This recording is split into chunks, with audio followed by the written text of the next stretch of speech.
பேராசையே பெரும் துன்பம் என்ற மதிப்புமிக்க பாடத்தை உணர்த்தும் இந்த கதைக்குள் செல்வோம் வாருங்கள். Welcome to motivational Tamil stories.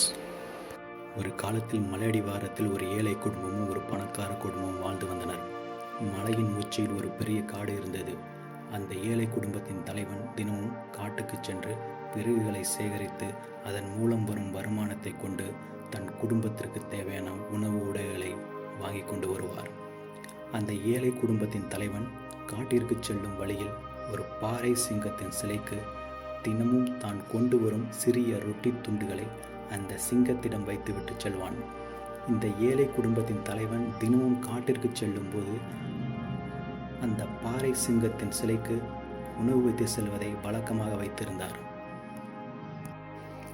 இதேபோல் ஒரு நாள் அந்த பாறை சிங்கத்திற்கு உணவளித்து கொண்டிருந்த போது அந்த சிங்கம், எனக்கு உணவு கொடுத்ததற்கு நன்றி நண்பரே, நீங்கள் நல்ல மனிதர் என்று பேசியது.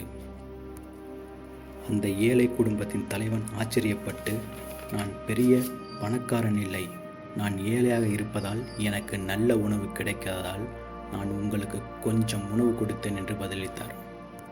அதற்கு சிங்கம், நீ நேர்மையானவன், நாளை சூரிய உதயத்திற்கு முன்பு இங்கே வா, நான் உனக்கு ஏதாவது தருகிறேன் என்று பதிலளித்தது. அதற்கு அந்த ஏழை, நான் நாளை வருகிறேன் என்று சொல்லிவிட்டு தனது விறகுகளை எடுத்துக்கொண்டு வீடு திரும்பினார். மறுநாள் காலை அவர் சிங்கத்திடம் சென்றார். சிங்கம், என் வயிற்றில் நிறைய தங்கம் உள்ளது, நீங்கள் கொஞ்சம் எடுத்துக்கொள்ளலாம், ஆனால் சூரியன் உதிக்கும் போது உங்கள் கையை என் வயிற்றில் இருந்து வெளியே எடுத்துவிட வேண்டும், ஏனென்றால் அந்த நேரத்தில் என் வாய் மூடப்படும் என்று கூறியது. இதை புரிந்து கொண்ட அந்த ஏழை நபர் சிங்கத்தின் வயிற்றில் கையை விட்டு ஒரு சிறிய பையில் தங்கத்தை நிரப்பினான். இது எனக்கு போதும் என்று சிங்கத்திற்கு நன்றி கூறிவிட்டு வீட்டிற்கு சென்றார். அந்த ஏழை தலைவன் தன் பையில் தங்கத்துடன் செல்வதை கண்ட பணக்கார நபர் அந்த தங்கத்தை பற்றி அந்த ஏழையிடம் விசாரிக்க தொடங்கினார். அதற்கு அந்த ஏழை நபர் நடந்தவற்றை அனைத்தையும் ஒன்றுவிடாமல் அந்த பணக்கார நபரிடம் கூறினார். இதை கேட்டு ஆச்சரியப்பட்ட அந்த பணக்கார நபர், அந்த ஏழை நபர் செய்வதைப் போல நாமும் செய்து தனக்கு தேவையான தங்கத்தை எடுத்துக்கொண்டு வர வேண்டும் என்று எண்ணத் தொடங்கினார்.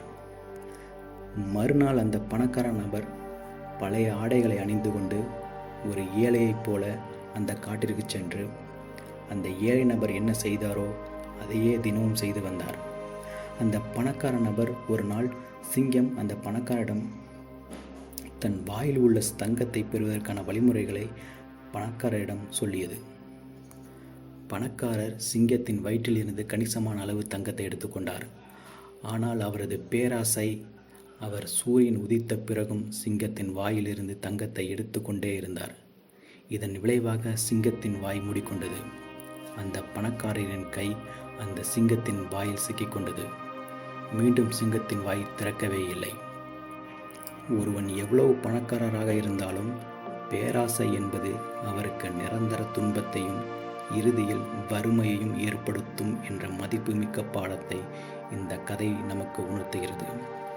அதே நேரத்தில் ஒருவர் ஏழையாக இருந்தாலும் தாராள மனமும் நல்ல குணமும் உடையவராக இருப்பது அவர்களுக்கு எப்போதும் செல்வம் அவர்களை தேடி வரும் என்பதை நாம் எப்போதும் மனதில் வைத்து கொள்ள வேண்டும்.